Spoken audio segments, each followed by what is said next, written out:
வணக்கம். தமிழகத்தின் புது அப்பா அவதாரம் எடுத்திருக்கும் திரு ஸ்டாலின் அவர்களே, எங்கள் தலைவர் இப்போ சேலத்துக்கு போனார்ல, அது போகிறேன்னு சொல்லிட்டு இருக்கையில் காலையில் கன நேரத்தில் ஞானோதயம் உதித்த மாதிரி நான் என் மக்களுக்கு 5000 ரூபா நான் போட போகிறேன். எல்லாரும் நான் இன்னைக்கு உங்களுக்கு போட்டிருக்கேன். எல்லாரும் சந்தோஷமா இருங்க, நல்லா செலவழிங்க, முடிஞ்சா மிச்சப்படுத்துங்க அப்படின்னு சொல்லியிருந்தீங்க. உண்மைதான்ப்பா. நீங்கள் கொடுத்தீங்கள அந்த 5000 நல்லா செலவழித்தோம். சிங்கப்பூர் ட்ரிப்புக்கு போனோம், அப்புறம் நல்லா இங்கே இந்தியாவுக்குள்ளே சுற்றி பார்த்தோம். என்னென்ன சாப்பிடணுமோ எல்லாத்தையும் வச்சு சாப்பிட்டோம்.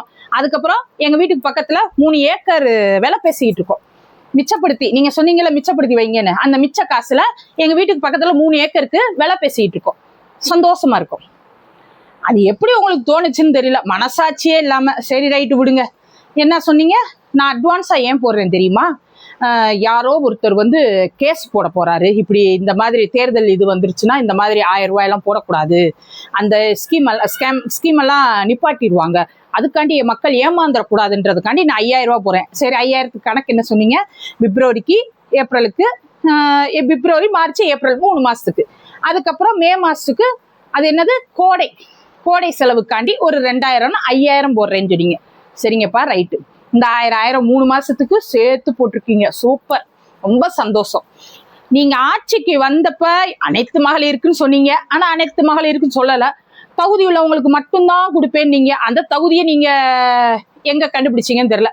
அது என்னமோ 1,38,00,000 பேரோ என்னமோ தகுதி பெண்களே, அந்த 1,38,00,000 பேர் தான் தகுதி உள்ளவங்க. மித்தவங்க எல்லாம் தமிழ்நாட்டில் இருக்கவே தகுதி இல்லாதவங்க அப்படின்னு அப்பா சொல்றாரு. ரைட்டு விடுங்க.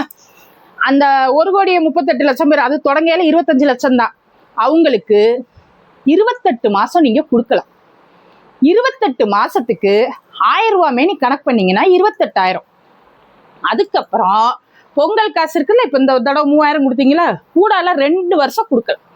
அந்த 2 வருஷத்துக்கு 3000 கணக்கு பண்ணா என்ன ஆகும்? 6000. 28 6 கூட்டுங்க, எவ்வளவு வருது? 34,000. கணக்கு வச்சுக்கோங்க, 34,000. அதுக்கப்புறம் இந்த கோடைக்கால செலவுகள், ஆமா நம்மளுக்கும் 10 இளநீர்லாம் குடிக்கணும்ல, அந்த 2000. இந்த வருஷம்தான் கோடைக்காலம் வருதா? 26 தேர்தல் வர்ற வருஷம்தான் கோடைக்காலம் வருதா? இப்பதான் பெண்கள் கோடை காலத்துக்கு ரொம்ப அவதிப்படுவாங்கன்னு அப்பா நினைச்சிருக்காரு. அப்ப அந்த 4 வருஷம் கோடைக்காலம் வரவே இல்லையா? அப்ப அதுக்குப்பா 2000. அந்த 4 வருஷத்துக்கு ஒரு 8000. ஏற்கனவே எவ்வளவு சொல்லியிருந்தோம்? ஒரு 34,000. இது ஒரு 8000. 34 8 கூட்டுங்க, எவ்வளவு வருது? 42,000. இந்த 5000 அட்வான்ஸா போட்டீங்கல்ல, இந்த 42,000 எப்ப எங்க கணக்கு வரும்? சீக்கிரம் போட்டுருவீங்கல்ல? போட்டு விட்டுருங்க. போட்டு விட்டீங்கன்னா இன்னும் நீங்க சொன்னீங்களா சந்தோஷமா இருங்க, நல்லா செலவழிங்க. இன்னும் நாங்க நல்லா செலவழிப்போம். அதுவும் எங்க காசு தான். போட்டு விடுங்க. உங்க புண்ணியத்துல நாங்க சந்தோஷமா இருந்துட்டு போறோம்.